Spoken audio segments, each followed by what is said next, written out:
place to create music. I truly value the encouragement of our community, and I love it when artists build upon my works. They make me sound better than I ever could alone.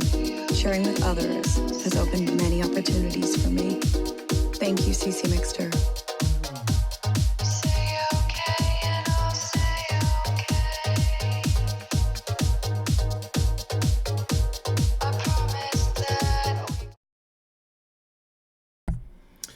Hey, what's up, everybody? This is Agasically Stamus from the Rounding Off Infinity gaming channel on YouTube and the E2KG Network podcasting channel on YouTube, as well as the GameLogIQ channel on Twitch. Here today with another episode of Out of the Box. Now, this is another kind of weird out-of-sequence Out of the Box. The Out of the Box series was originally conceived as this thing that I would do 5 to 10 minutes after unboxing a new product and give you my initial hardware impressions, and any quick takes that I had on the hardware before I actually hooked it up, put it to use, and put it under testing. When it comes to streaming gear, which is the predominant product category that I test and review these days, every once in a while my production schedule is wired in place to where I've got to unbox a product and immediately slipstream it into a live stream configuration and start testing it before I can do the out of the box.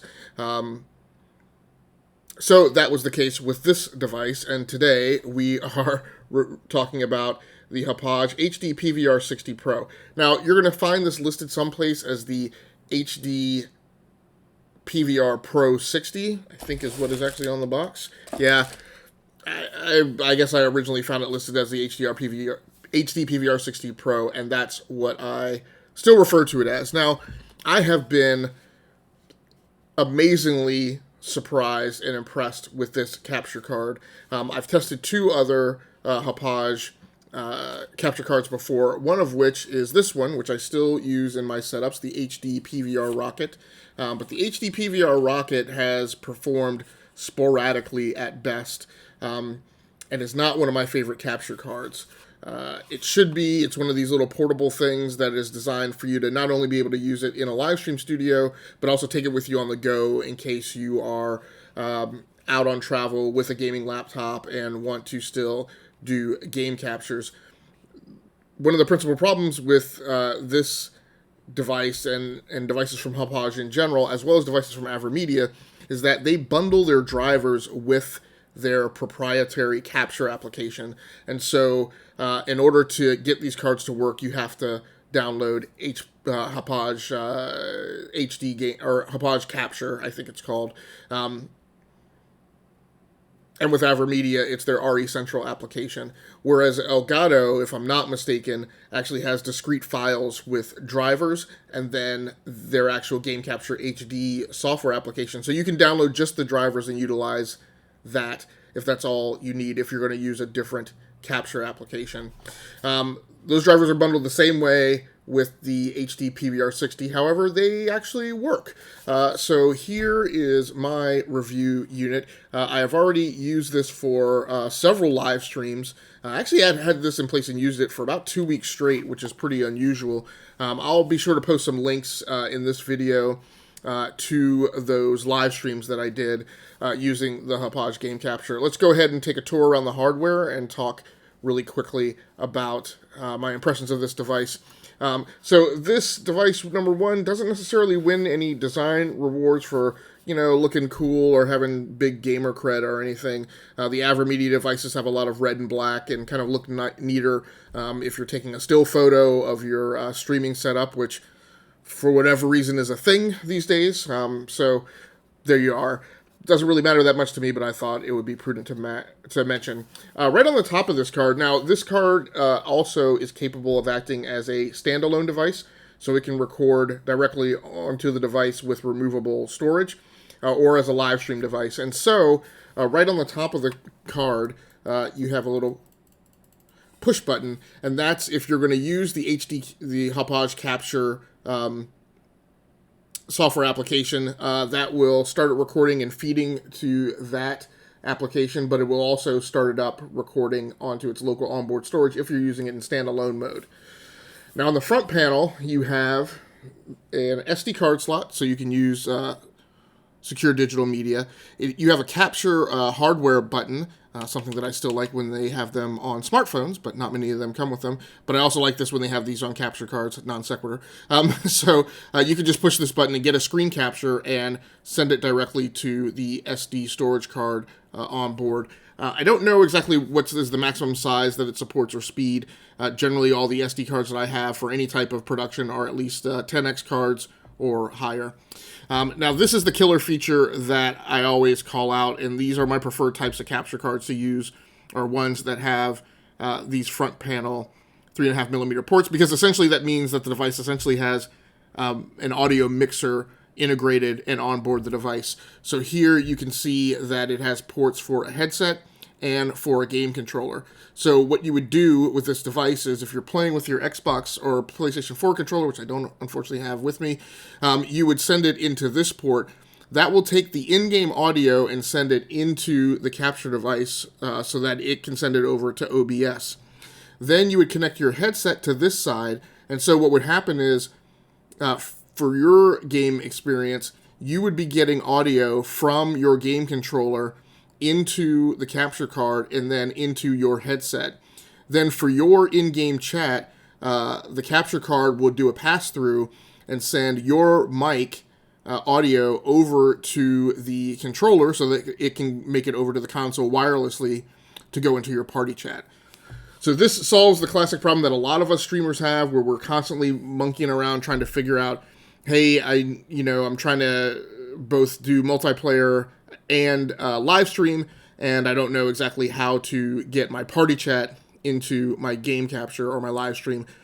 This is one way to do it. Now, I still do it using two discrete mics so that I can mute my party chat and talk to my stream chat, but that's a topic for a different video, actually one that we've covered several times before. But this, when a capture card has this, it kind of automatically starts ringing into the upper tier of my personal review scores, because this does a heck of a lot for you. It means you don't necessarily have to use a Go XLR mixer or a Behringer audio mixer or whatever kind of mixer you use. You can utilize this right on board. Now, this card doesn't have onboard controls for audio mix balance, which the HD PVR Rocket does, as well as the AverMedia Live Gamer Portable 2 Plus, which I also use and have reviewed. But it's still a solid feature.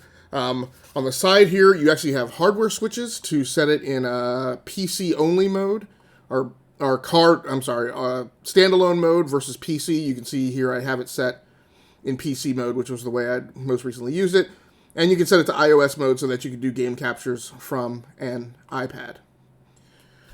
On the back panel, you have your HDMI in and your HDMI out and a USB-C cable. You have this F1 thing, which I thought originally was like a reset port. I don't think that's what it is. I still got to do some research and figure out exactly what that is used for. In real-world performance already, and again, usually I don't get into this in an out-of-the-box episode, but this thing performed rock solid for 2 weeks straight, streaming almost every day. I had a hiccup with it one time, and simply unplugging it out of the USB port and plugging it back in immediately got it going in with no issues. And pretty much you have to do that with kind of every capture card. If you're live streaming on a streaming PC, it's not unusual to have to reinsert the capture card if the PC goes to sleep or you put the PC in hibernate or whatever. So I have gotten a chance to use this streaming from a PC. What I haven't done, and the reason we're not making this a full-blown review, is I have not tested it in standalone mode, because that's just not one of my normal scenarios. And I haven't tested it for iOS recording or streaming. And in addition to, I also haven't actually used the onboard front panel audio mixer. Now, one of the problems I've experienced, with other Hauppauge capture cards, and this is actually like the third Hauppauge card that I've tested and reviewed. The other one I procured was the original HD PVR 2, which just didn't work. The lights would illuminate, and I could never get the thing working with the software application and its drivers.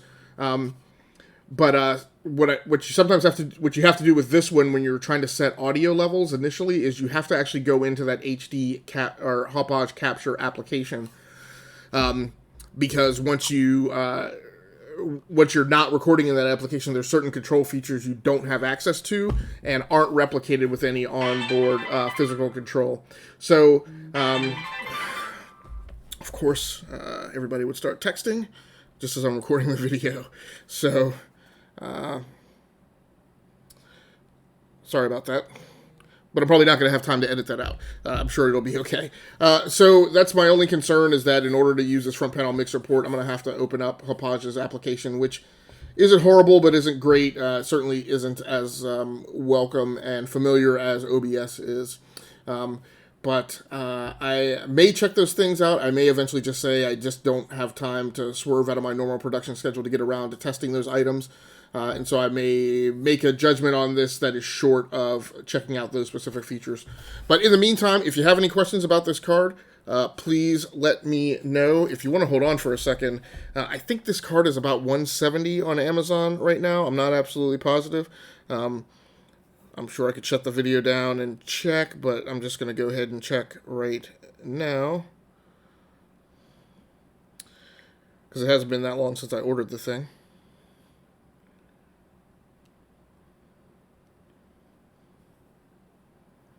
So right now it's $180 on Amazon, and the card is new. I believe it just released in, March of 2019. Capable of recording at 1920 by 1080p in 60 frames per second. I'll just make sure. Oh, yeah, that's a very key thing I forgot to mention. It's also capable of 4K pass-through. So, it actually does 4K at 60 frames per second. So my AverMedia cards that are not capable of recording at 4K, but do pass-through, they do pass-through at 4K 30 frames per second. This actually does it at 4K 60 frames per second. I apologize about not mentioning that, but again, I've had this for a couple of weeks, so it's not fresh out of the box. And then it, if you wanted to, will automatically handle scaling. Well, it does automatically handle scaling down to 1080p by 60. Records to the SD card in H.264. Like I said, it has the built-in audio mixer. So this is one interesting thing. Again, I haven't tested it and really didn't even think about the standalone capabilities before I sat down to do this video, because it's not in my primary use case. But the SD card does have to be formatted in exFAT or FAT32 file system. So what that's going to mean is that the maximum size of a video file is going to be limited. I believe it's going to be limited to 2 gigs. That's the situation I have with the AGP Tech VG0020, which is another capture card that I've reviewed on the channel. So that, generally for me, at least with that card, usually winds up running anywhere from 17 to 23 minutes of video. Now with that card, it automatically spools video into the next file, and what you wind up just with a few milliseconds gap. But it does also lead to instances where there can be a glitch right when it's trying to close and open a new recording file, which means with that card, the notion of recording beyond 17 to 22 minutes is really kind of haphazard and fraught with potential error. A couple other physical features that I'll go over. It does come with a USB-C cable. It's not braided, so it's straight rubber. The jury's out. I used to always gig devices for not having braided cables. However, I've noticed recently braided cables kink up, and that's kind of aggravating me. So I may swerve what my standard's going to be on those things. It does also come with cables for, it comes with splitter cables, so that you can take, if you have a headset that has discrete headphone and microphone 3.5mm jacks, you can merge them into this and pop it in to the headset side. And it has and it terminates in a 4-pin cable, which you probably can't see inside the bag.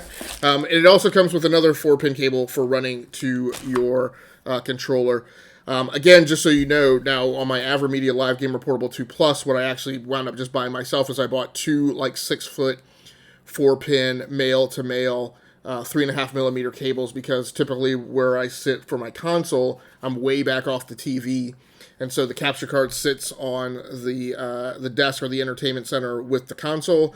I bought longer cables to run into these ports. Again, they need to be 4-pin because they need to both act as inputs and outputs, right? So it needs to have the same kind of connector that a headset that you use with your smartphone would have.